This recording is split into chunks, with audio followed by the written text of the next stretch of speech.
Join me in Studio K, my kitchen, where I'm going to grab a little bit of tea and we're going to have a chat about boundaries. So I think I will choose the David's tea.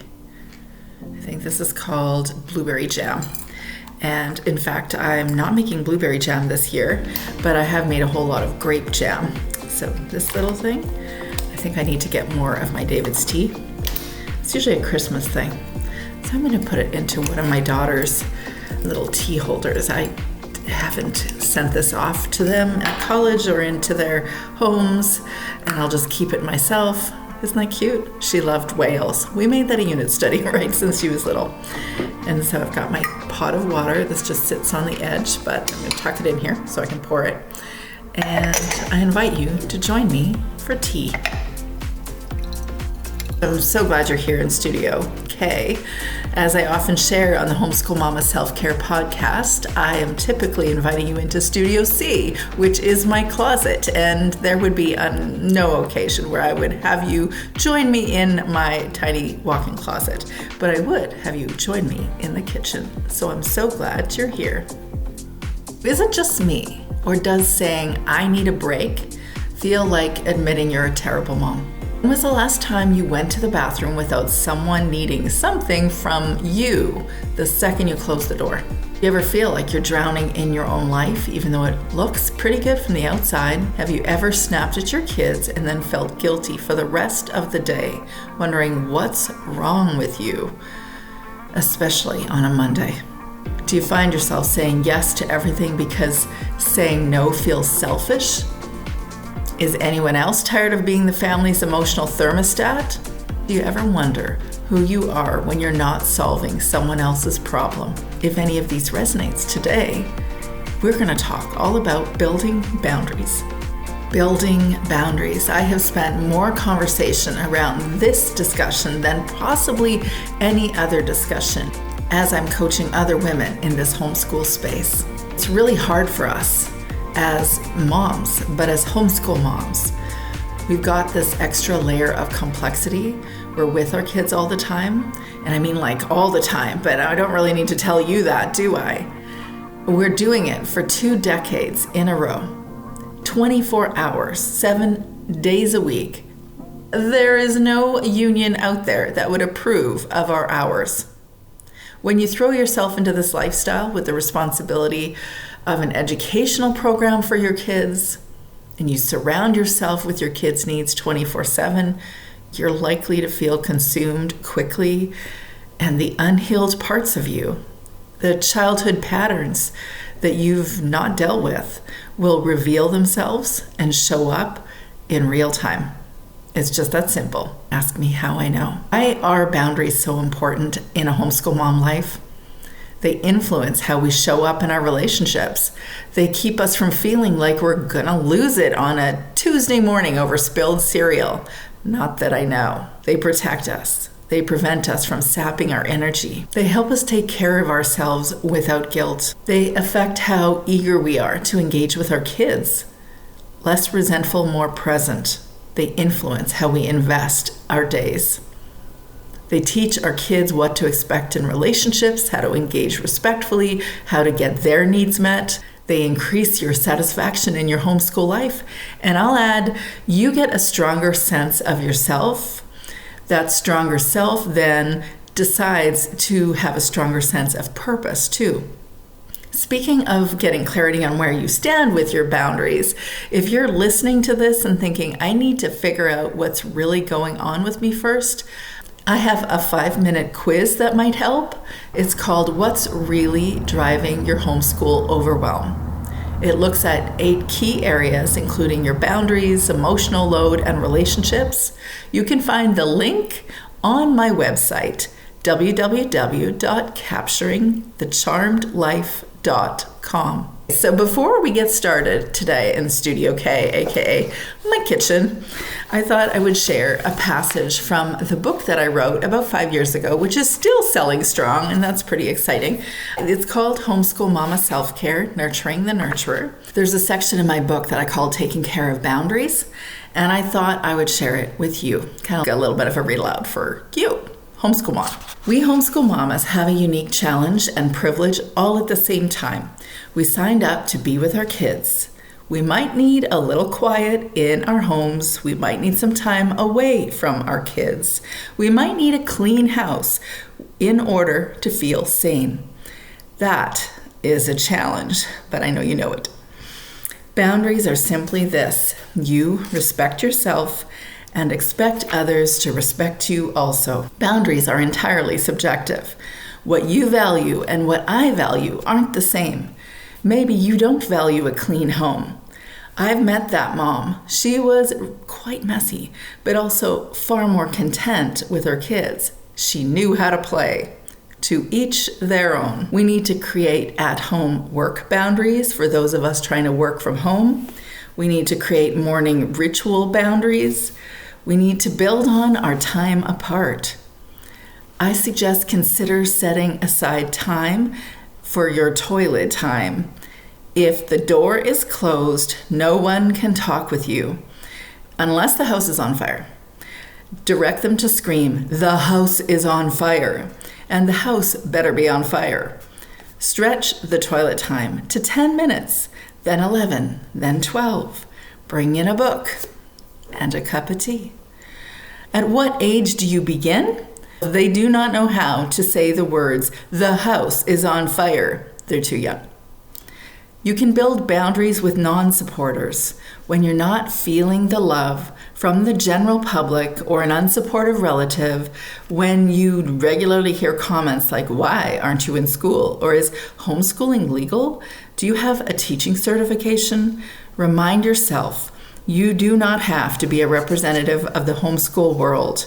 People are often just surprised by an unconventional choice or wondering if there is a holiday.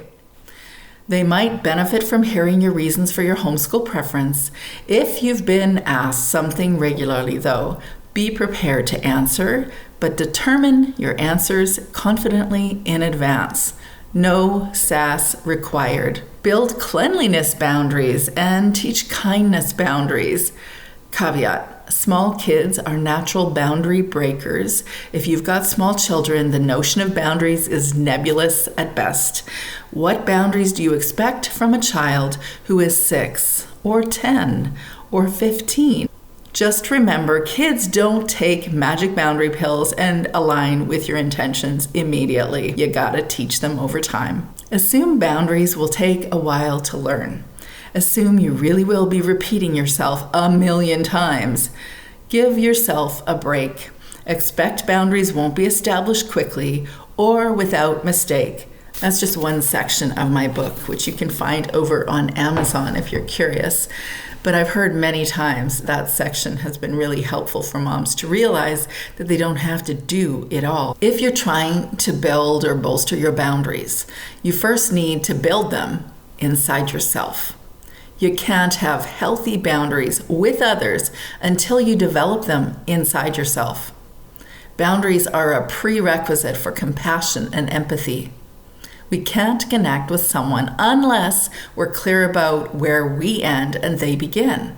Brené Brown says, if there is no automaton between people, there's no compassion or empathy, just enmeshment. She shares that in Atlas of the Heart. So we need to know ourselves. We need self-awareness. We need to know how we relate in pivotal relationships, those from our childhood and in our present day. We need to understand our attachment needs and our woundings, our personal triggers. We need to sign up intentionally for our own personal growth journey. Sometimes we just live life and we expect that good stuff will always happen, challenging stuff won't happen, and we just want to resist the challenging stuff. But sometimes the challenging stuff is inviting us into a personal growth journey. And I believe that we're invited to a transformational personal growth journey as humans, but as homeschool moms, we have a unique opportunity. We can be more authentic, though, if we do. We can be more confident and purposeful when we do. This lifestyle can give you many opportunities to join it. When we know ourselves, when we sign up for the personal work that we're called to here on this planet, we'll show up more purposefully, we'll learn to have more fun, be more present, we'll retreat without guilt, and we can even build a vision beyond our mom role.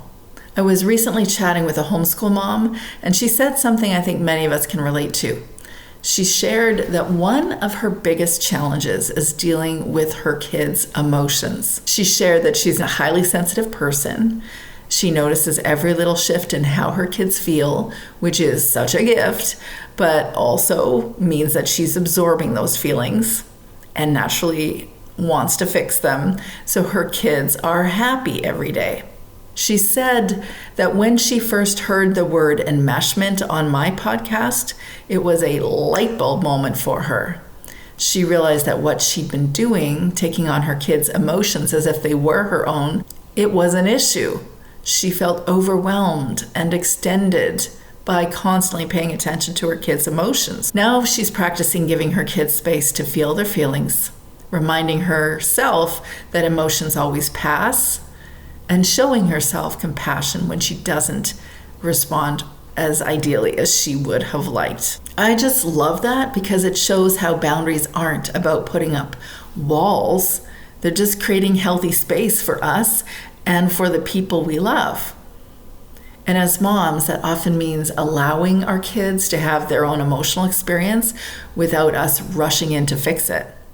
And at the same time, giving ourselves grace for not perfectly responding in the moment either. There's a quote by a woman named Sue Monk Kidd. She's author of a book called The Dance of the Dissident Daughter, one of my very favorite books of all time. She shares this experience succinctly in this quote.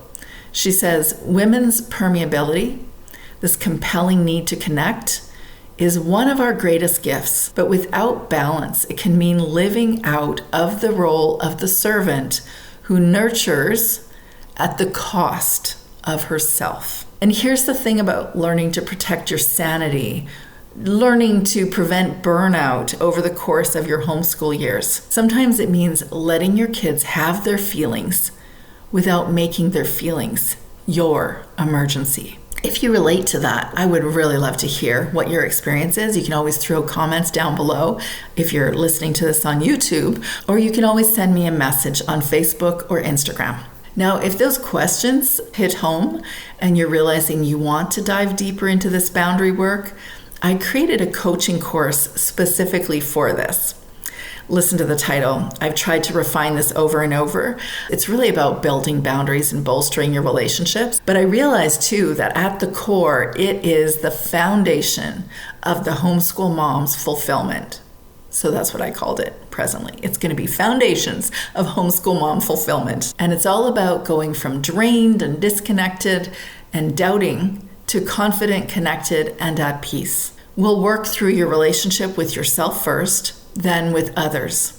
It's self-paced, and what's unique to this coaching course is I'll join you in the comments section every Friday. I'll put the link in the show notes if you want to learn more, or you can find it over on the show notes to this episode titled The Ultimate Guide to Building Boundaries and Healthy Relationships for Homeschool Moms. You can find that on my website, capturingthecharmedlife.com. Here's a little self-assessment for you to clarify if you are challenged by boundaries. But why boundaries? Simply because you also have needs. You need to create firm boundaries around your energy, your needs, even your goals, your peace, your quiet, and your organization, your cleanliness. What else would you add to the list of boundaries that you need? Kids don't tend to consider their parents' needs. I'm sure you're not surprised. That's generally not a thing. They're kids. They need us. So they're going to ask us to meet their needs. It's what happens in the parent-child relationship. They have needs, but so do you. Boundaries are simply this. You respect yourself and your needs and expect others to respect you and your needs too. But who is responsible to take care of your needs? You, not your kids, and not anyone else. So the thing is, somewhere in our culture, we're told you are this godlike creature as a mother for your kids. You are the end-all be-all. So do everything, be everything for them. Truly, I actually do think there is some truth in that. Why? Because we're supposed to give to them. They need unconditional love, and they need a whole lot of attention, and they won't have their needs met unless we address them. They need our endless love, just like you did when you were little. They need to see that the world is a safe and loving place. They need all of you nurturing them, except that there is a problem. You are a human and not a god. So you're just not going to do all of it perfectly. And once you accept your human reality, you will take yourself off the hook, experience less guilt and shame, and actually show up better for your kids. Go figure. That's how it works. You got to be true to yourself. You got to be kind to yourself, less self-guilting, less self-shaming, actually address your needs, and then you'll actually do this parenting thing better. When our goals and our needs are met, we have energy and mental space to extend and nurture those around us more. I wish someone had told me all about these things when I was drowning in everyone else's expectations. But here are some questions for you that might help you get clear whether you've got boundary challenges. So consider these. Do you feel responsible for everyone's emotions? If your child is upset, does it mean you failed? Can you say no without guilt, even to your kids? Is everyone else's unhappiness your job to fix? Is it possible that as a mom, you have sacrificed your needs so often, so frequently, that you don't even know what they are? It's possible. I have talked to women who have said exactly that. Do you anticipate everyone else's needs but ignore your body signals? And do you have difficulty making decisions? Try this if you're feeling brave. Next time your kiddo comes to you upset about something, instead of immediately trying to fix it or give advice, just reflect back what you hear. You're feeling frustrated because your math isn't making sense. Is that right? That's all you need to say. I know it sounds really simple. Sometimes they just need to feel heard first, or consider using I statements in your conflict. Here's what I mean. Even if you just try this one tiny thing, practice saying I feel statements instead of you always leave that on the counter, or you always forget about your soccer cleats before we head to soccer. Say, I feel frustrated when things are forgotten. So instead of you never listen to me, try I feel unheard when I'm talking and you're not responding. I know this is easier said than done. I have failed at my own advice many times, but it really does change the energy in the room if you shift your language. So use I statements. You know what nobody tells you about protecting your sanity? Sometimes it means that you need to model your feelings out loud. So if you're overwhelmed, try saying, I'm feeling really overwhelmed right now. So I'm going to go take 3 deep breaths. Your kids are watching how you handle your big emotions, and honestly, this helped me way more than it helped them at first. Use one-on-one connection time as a way to bolster your connections. Here's something I wish someone had told me when I was drowning in everyone else's expectations. Don't need to be available to your kids all the time. In fact, I'm not sure I would have taken that advice because I really thought I was supposed to be. But what you can do is pick one low-pressure moment each week with each kiddo, maybe a bedtime chat or a morning walk, where it's just about being present with one kiddo, not trying to fix or teach anything, and give them solid eyeball-to-eyeball time, where they feel deeply connected to you. You'll be addressing their relational needs while being fully present. It'll be really useful for them and you. You know what nobody tells you about homeschool boundaries? That half the reason we struggle with them comes from messages we didn't even know we were carrying from our own childhood. I don't think there is an easy transition to establishing smooth boundaries in your homeschool or your life. I really don't. It certainly wasn't my experience. If you choose to show up for yourself and advocate for your needs and your relationships, it might get messy. I'd like to say otherwise, because who would want to tell someone else that establishing boundaries is a walk toward potential conflict and possibly a reordering of relationships, or at the very least, a lot of work? Not me. I don't want to be that person. I want to be your encourager. I want to be the wind in your sails and remind you of all the freedoms in your homeschool and your life. Turns out the best things in life aren't free, though. And oh boy, first I give you a hard pill to swallow, and then I give you a cliche. But it's true. I won't tell you this will be a short and sweet season in your life. When you put boundary efforts in, though, it gets more satisfying relationships in the long haul. I will tell you this. Every effort you put toward owning your voice, making your choices, advocating for yourself, speaking your truth, and expecting yourself to engage the same way you expect others to engage you will do this really big thing. It'll bring you back home to you.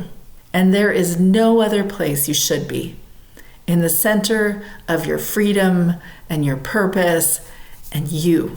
Truly you. I've learned myself as I belong more and more to myself and came home to myself, I could relate more deeply and truly to those in my life. So many reasons to address those boundaries. How do you be yourself, though, while living alongside others? This might be the greatest conundrum of relationships in general. How do you be yourself and also allow others to be them? It seems evident on the outside that we are separate from our family members, right? But learning to maintain our separateness while maintaining a relationship can be really challenging. Our goal is to maintain a connection with our kids while also maintaining a separate sense of self. This is so tricky. First, do we know our feelings? Do we know who we are? The more we know about ourselves, how we feel, why we feel what we feel, what triggers us toward uncomfortable feelings, the more empathy we're going to have toward ourselves, but also toward others. When we understand ourselves, we more easily recognize the impact we have on others and how others impact us. We more easily accept others' complicated feelings when we can accept our own. So we need to practice self-awareness strategies like mindfulness and meditation and journaling and prayer and therapy or coaching or whatever else helps us to understand ourselves. I know how challenging it is to maintain a separate sense of self when you are homeschooling, because as I said earlier, 24/7 for possibly 2 decades. Where? When? At the grocery store? I know it's tricky. And I now see from my experience and from so many other women that it seems almost impossible. It feels impossible, but it's a necessity. So how can we practice that separateness, or how can we learn to instill relationship boundaries in our family? If we want to incorporate boundaries in our families and also build self-awareness practices, we can do a few things with a journal. We can observe our family interactions. You can ask yourself, how do you affect your kids in pleasant moments, not so pleasant moments? How do your children affect you? Probably these are sweeping general questions, but I can guarantee you if you routinely journal on them, you'll get a whole lot clearer. Ask yourself this question. When do you feel you have to be something or someone other than yourself? How are you not fully showing up as yourself in your family? Where do you feel most connected to yourself? Do you feel like you can be fully you in your family? Do others feel like they can be fully them in your family? It's worth asking. FYI, I assume that your feelings and your experiences are as valuable as others' feelings and experiences.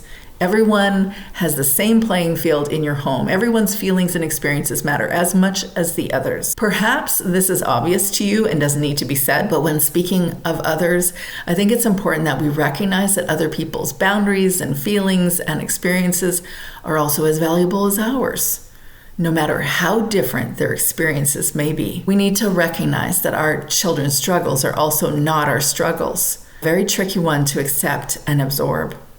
Because when we take our kids' struggles as our own, we grapple with the answer and we try to answer their challenges with our own solutions. But they're separate And though this is a challenge to understand when kids are younger, for sure, it will definitely become clearer as they become adolescents. Since they are human, they are not immune to challenges and struggles, and they also are on this planet called to a personal growth journey. They may come to you with requests or advice.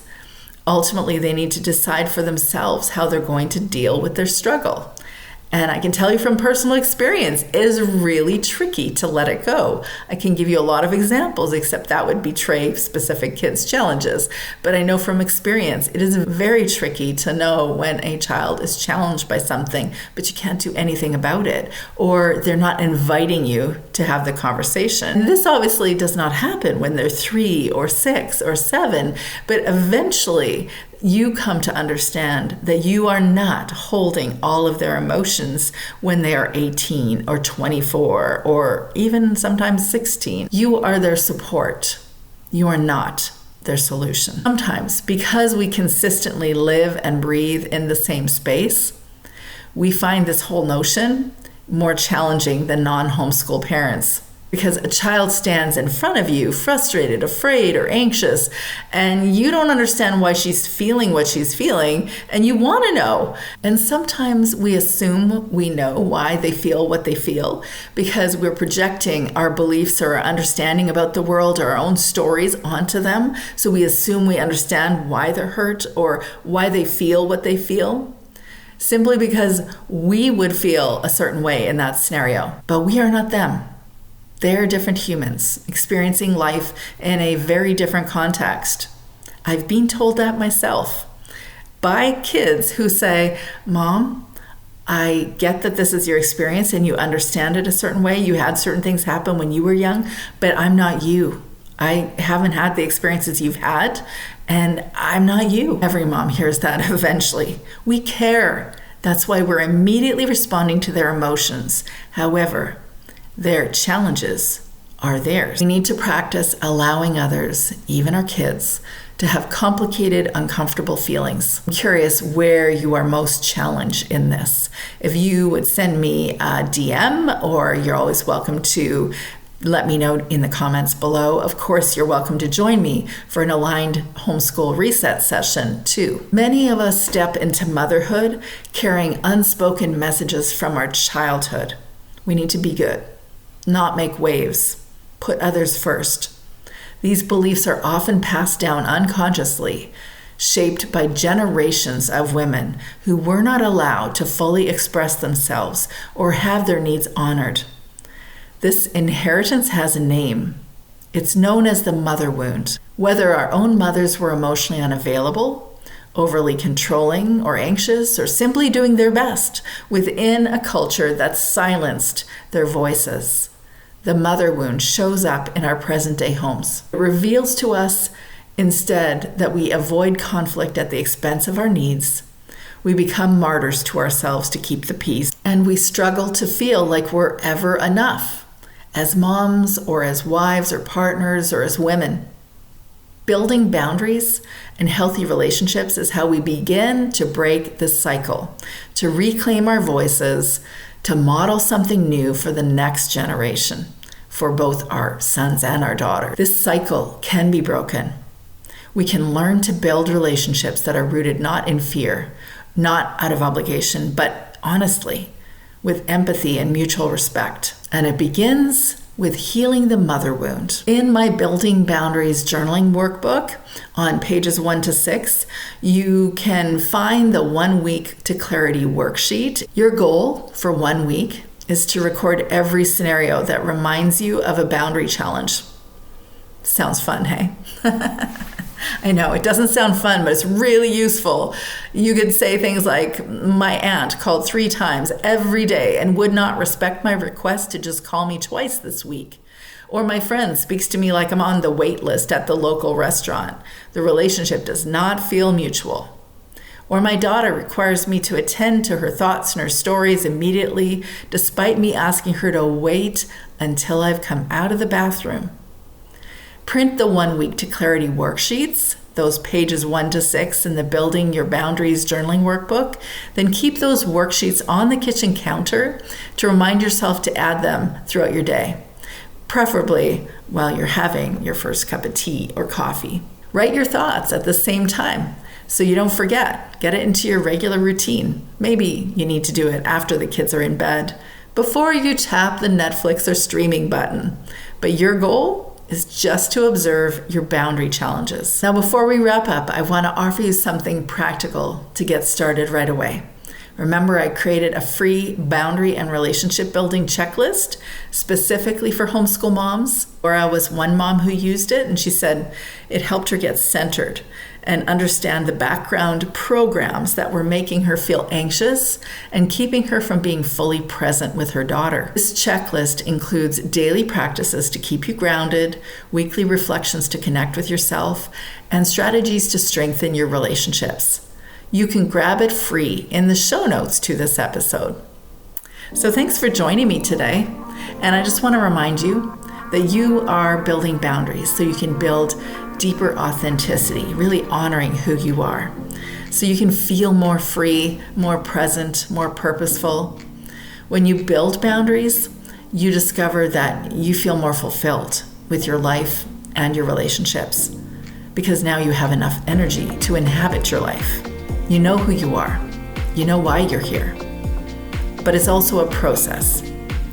Where you are now won't be where you are in a year or where you'll be in 5 years, or for me, in almost 25 years after I began building boundaries in my life. But know this one thing. One small step for womankind is one giant leap for family kind.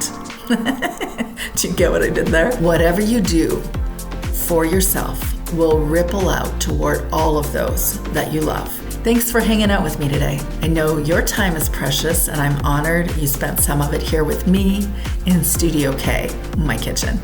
So I want you to remember something. You're not alone in this. Every homeschool mom I know has felt that overwhelming, am I doing this right? Am I being enough for my kids? You've got everything it takes to show up whole and grounded, not just for your family, but for yourself too. So if something in today's episode hit home for you, would you do me a favor and hit subscribe?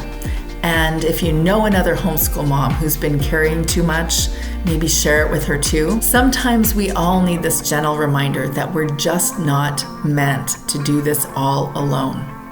And I think your friend might need it too. And don't forget to grab that free boundary and relationship building checklist in the show notes or in the comments section if you're checking this out on YouTube. It is my gift to you to help you start protecting your sanity right away. So until next time, be kind to yourself, actually take care of your needs. Remember, when you show up for yourself, everyone wins. I'll talk to you next week. You got this, girlfriend.